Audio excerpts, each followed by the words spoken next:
Sa malayo, ang ibang mga rebelding goblin ay nanginginig sa takot. Isa-isa silang lumuhad at nakiusap kay Lin Tian. Patawarin mo kami, hindi na kami magtataksil, susunod na kami sa iyo habang buhay. Pero nanatiling malamig ang ekspresyon ni Lin Tian. Para sa kanya, ang mga traidor ay isang banta na kailangang mawala upang masiguro ang hinaharap ng tribu. Kaya walang alinlangan niyang iniutos. Pagalingin si Goban, bibigyan ko siya ng pagkakataong mabuhay kung magiging tapat siya sa akin. Napamulagat si Goban sa narinig. Hindi niya akalaing patatawarin siya ni Lin Tian. Ngunit para sa ibang traidor, wala siyang ipagkakaloob na habag. Patayin ang lahat ng nagrebelde. At nang tuluyan ng gumaling si Goban, lumuhad siya sa harap ni Lin Tian, nagpapasalamat. Hindi ko malilimutan ang biyayang ito. Mula ngayon, ikaw lang ang aking susundin. At upang patunayan ang kanyang katapatan, siya mismo ang nanguna sa pagpuksa sa mga traidor. Walang nagawang paglaban ng mga rebelding goblin. Madali silang pinatay. At nang matapos ang pagpatay, iniutos ni Lin Tian ang isang bagay na nagpadama ng kilabot sa lahat ng natira. Kainin ang mga traidor. Palakasin ninyo ang inyong sarili. Nagsimulang kumanta ng papuri ang natitirang goblin, sinisigaw ang pangalan ni Lin Tian. Wala nang nagdududa kung sino ang kanilang tunay na hari. Samantala, ang human captain ay natutulog sa lupa, hindi makagalaw sa matinding takot. Isang tanong lang ang umiikot sa kanyang isipan. Loader, anong klaseng halimaw ang napagalit mo? Ito ba ay isang goblin? O isang nilalang na kayang pasiklaban ng buong imperyo? Dahan-daang lumapit sa kanya si Lin Tian. May malamig na ngiti sa kanyang mukha. Pasensya ka na, aniya, kung kinailangan mong panuurin ang isang labang hindi perpekto. Si Loader ay walang bahid ng kaba o galit. Para bang wala lang sa kanya ang lahat ng nangyari. Pero Loader, akala mo ba talaga, may iligtas ka ng mga basurang yun?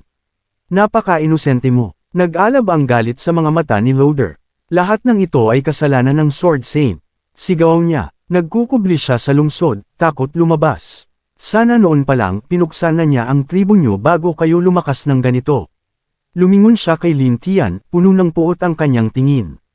Inamin kong mali ako, minamaliit kita, pero huwag kang masyadong magmataas.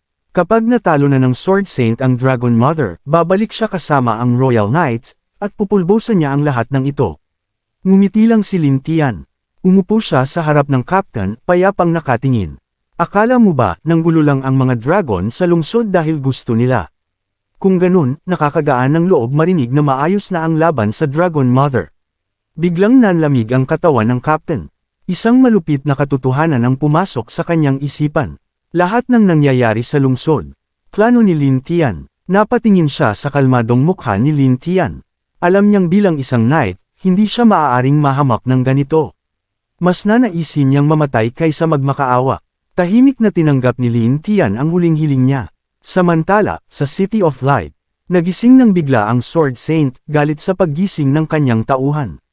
Ano na naman yan? Natapos na natin ang atake ng mga dragon. Ngunit nanginginig ang sundalo. Ano kasi, Sword Saint, bumalik na ang Silver Blade Knights. Bakit parang may mali sa tono mo? Lumuha ng malamig na pawis ang sundalo. Lahat sila, pinatay ng mga goblin. Isa lang ang nakaligtas. Natigilan ang Sword Saint, hindi siya makapaniwala. Hindi, maaari. Paano nagawa yon ng mga goblin? May matinding pagkagulat ang Sword Saint matapos marinig ang ulat na ang Silver Blades Knight team ay ganap na napuksa, na may isa lamang na nakaligtas na bumalik. Matapos magpalit ng damit, agad siyang nagmamadaling pumunta sa templo upang tingnan ang kondisyon ng nag-iisang nakaligtas. Inilahad ng mga madre na kritikal ang kalagayan ng knight, napakarami niyang sugat, at kahit healing potions ay walang epekto. Nanlamig ang mga mata ng Sword Saint habang tinititigan ang naghihingalong knight sa kama. Ang pagkamatay ng Silver Blades, ang pinakamahuhusay na mandirigma ng kaharian, ay nagpalagablab ng matinding galit sa kanyang puso. Matarik niyang tinanong kung bakit siya sugatan ng ganoon kalala at kung ano ang nangyari sa iba. Mahina at nanginginig sa sakit ang tinig ng knight habang nag-ulat. Sinabi niyang nakasalubong nila ang isang grupo ng goblins na may antas ng isang hero. Habang lumalabo ang kanyang boses, ramdam pa rin ng Sword Saint ang desperasyon niya. Sila ay masyadong malakas, hindi namin kinaya. Pakiusap, iligtas ninyo ang iba. Paunti-unti nang nawawala ang kanyang tinig, kasabay ng unti-unting paglayo ng kanyang buhay.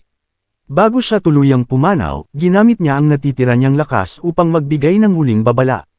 Mag-ingat kayo, ibang klase silang mga goblin. Ang pagkamatay ng knight ay nagdala ng matinding lungkot sa lahat ng naroon. Ngunit marami pa rin ang hindi makapaniwala na isang grupo lamang ng goblins ang naging sanhi ng ganitong kalamidad. Isang galit na knight ang bumigkis ng kanyang kamao at nagbitaw ng panata, "Ipaghihiganti ko kayo." Sa kanyang pananaw, walang halaga ang hero-level goblins, mga mabababang uri ng nilalang na dapat lipulin. Ngunit bago siya makaalis, tinawag siya pabalik ng Sword Saint. "Huminto ka." Nag-aapoy ang boses niya sa awtoridad. Sa gitna ng sunod-sunod na pagsalakay ng mga dragon sa lungsod, hindi sila maaaring magpadala ng isa pang puwersa upang kalabanan ang goblins. Mapapahina lamang nito ang depensa ng syudad at baka samantalahin ng goblins ang pagkakataon para umatake muli. Alam ng Sword Saint na hindi niya kakayaning harapin ang lahat ng banta ng mag-isa. Lumingon siya sa buong silid, ang kanyang tingin ay kasimbagsik ng talam ng espada. "Ako ang nag-uutos dito," mariing sabi niya. "Patawag lahat ng Knight Squads at italaga silang magbantay sa lungsod. Ako mismo ang papatay sa goblins at sa Dragon Mother, sa tamang oras." Ngunit hindi sumang-ayon ang Knight, matigas ang paniniwala niya na dapat nilang iligtas ang iba pang Knights kaagad, naniniwala siyang buhay pa ang ilan sa kanila. Isang babaeng mage ang marahang humawak sa kanyang balikat at sinabihan siyang kumalma. Sa sitwasyon ngayon, malabong may natira pang buhay. Sa sandaling iyon, isang lalaki ang pumasok sa silid. Mabilis niyang sinabi na hindi na kailangang magpadala pa ng dagdag na puwersa. Siya si Kazimov, ang leader ng Death Knight team. Sa kanyang pananaw, natural lamang ang pagkatalo ng Silver Blades, bunga ng labis nilang kay-abangan. Mayabang niyang inihayag, "Ako na ang bahala sa rescue mission, at sa paglipol ng Goblin Horde." Muling tiningnan ng Sword Saint si Kazimov, puno ng paghihinala. Ano ang nagbibigay sa kanya ng labis na kumpiyansa upang harapin ang goblins mag-isa, lalo na't isang buong night team ang nalipol? Sa halip na sumagot, tumawa lamang si Kazimov at dahan daw ang tinanggal ang kanyang sombrero at belo sa mukha. "Dahil minsan, nilabanan ko ang 4 na Titan Warriors, at nabuhay pa rin ako." May malaking pilat na bumabagtas mula sa kanyang mukha pababa sa leeg, isang marka ng kanyang lakas at kalupitan. "Huwag kayong mag-alala, maghintay lang kayo ng magandang balita mula sa akin.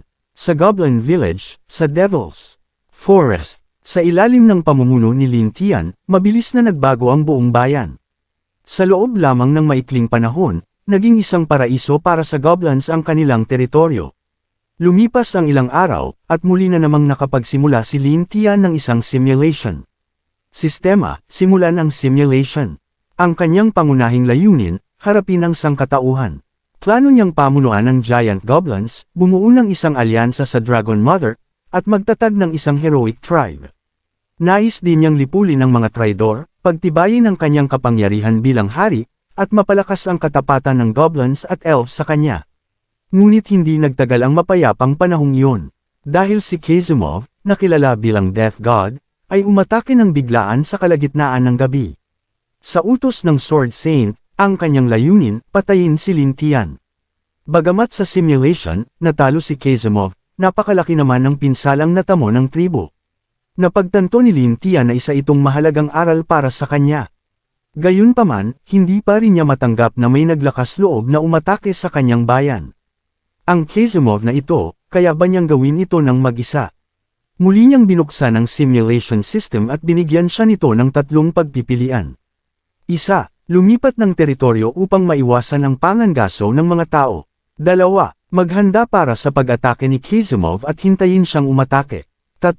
Unahan si Kazimov at patayin siya bago siya makapaghanda. Alam ni Lin Tian na hindi niya maaaring hayaan ang kanyang tribo na magdusa. Kaya't agad siyang nagdesisyon. Sistema, pinipili ko ang pangatlong opsyon, patayin si Kazimov bago siya makagalaw. Matapos piliin ang opsyon, lumitaw ang mensahe ng system. Ito ay isang laban ng buhay o kamatayan. Good luck! Kasabay nito, nakatanggap siya ng 20 simulation points at karagdagang 20 points sa kanyang kalusugan. Natapos ang simulation, at may 3 araw bago niya ito muling magamit. Ngunit hindi niya nagustuhan ang isang bagay, hindi sinabi ng sistema kung sino ang magiging panalo. Mukhang hindi basta-basta si Kazimov. Sa kulungan, nakangising baliw si Loader nang marinig ang pangalan ni Kazimov. Ha. Sa wakas, alam kong darating siya. Ito na ang pagkakataon ko para makalaya. Sa kabila ng kanyang gapos, punong-puno siya ng kasiyahan. Malapit ka nang mamatay, Lin Tian. Hindi mo alam kung sino ang kinalaban mo. Si Kizumov ang pumatay ng napakaraming Titan Warriors gamit ang kanyang mga kamay. Pinagmasdan ni Lin Tian ang pagkabaliw ni Loader at tahimik na nagtanong, ano ang tinutukoy mong Titan Warriors? Buong saya itong ipinaliwanag ni Loader. Sila ang nilikha ng Kalabang Imperyo. Malalaking halimaw na may dugong Titan, kayang pumatay ng level 5 monsters gamit lang ang kanilang mga kamao. Sa puntong ito, hindi na napigilan ni Loader ang kanyang galit. Ha. Tapos na kayong lahat, mamamatay kayong lahat. Labis na nasiyahan si Lin Tian sa impormasyong nakuha niya. Napagtanto niyang si Kizumov ay dapat may kakaibang talento. Samantala, patuloy na tumatawa si Loader, sinasabihan si Lin Tian na maghanda na sa kanyang kamatayan. Hintayin mo lang, aniya, huhuberin at pupugutan ka ni Kizumov. Hinawakan ni Lin Tian ang kanyang baba at nag-isip. Dapat siyang maging mas maingat. Ang pinakamainam na gawin ay magpadala muna ng scouts para suriin ang lakas ni Kizumov bago gumawa ng hakbang. Samantala, si Kizumov ay mag-isang naglakbay papunta sa Demonic Forest. Habang naglalakbay siya, napansin niyang wala siyang nasalubong na kahit anong halimaw, isang bagay na hindi normal. Hindi nagtagal, narating niya ang lugar kung saan naganap ang labanan sa pagitan ng hero-level na goblins at ng mga knights. Sa paligid, nagkalat ang dagwang mga sandata at nakakalat na armor. Ngunit wala siyang naramdamang awa, sa halip napangiti siya ng may pang-iinsalto. Mga walang silbing basura, bulong niya. Huminga siya ng malalim, pilit ninanamnam ang amoy ng dugo sa hangin. Napakagandang pakiramdam, aniya, habang iniisip kung makakahanap siya ng pagkakataong muling malugod sa isang madugong patayan. Pagkalipas ng ilang sandali, narinig niya ang isang tinig, isang sigaw ng paghingi ng tulong. Saglit siyang napahinto. Saan nanggagaling ang tunog? Sa loob ng madilim at makapal na hamog ng kagubatan, tanging ang yabag ng kanyang kabayo at ang kaluskos ng mga tuyong dahon ang naririnig. Matalas niyang sinuri ang paligid, hinahanap ang pinagmulan ng sigaw. Hindi nagtagal, nakita niya ito.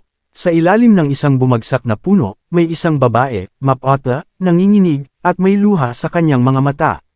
Ang kanyang buhok ay ginto, at sa kabila ng dumi at luha sa kanyang mukha, agad siyang nakilala ni Kizumov.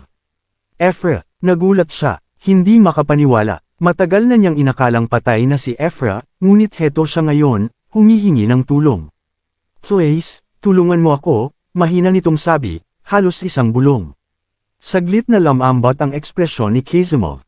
Lumapit siya, ngunit nang magsimula ng lumakad, may kakaibang tono sa kanyang boses, isang desperasyon na tila may halong takot. Nakatakas ako, pero si Loader, patay na siya, aniya. Sa kabila ng kanyang sinasabi, nanatiling malamig si Kizumov. Hindi niya inalintana ang sakit sa tinig ng babae. Para sa kanya, ang mas mahalaga ay ang impormasyon. Nasaan ang Goblin Tribe? Tanong niya. Nanginginig si Efra, itinuro ang isang direksyon sa harapan nila. Diyan, pero nakakatakot ang lugar na iyon. Nang makuha na niya ang sagot na gusto niya, hindi na siya nag-aksaya ng oras. Agad niyang pinatakbo ang kanyang kabayo.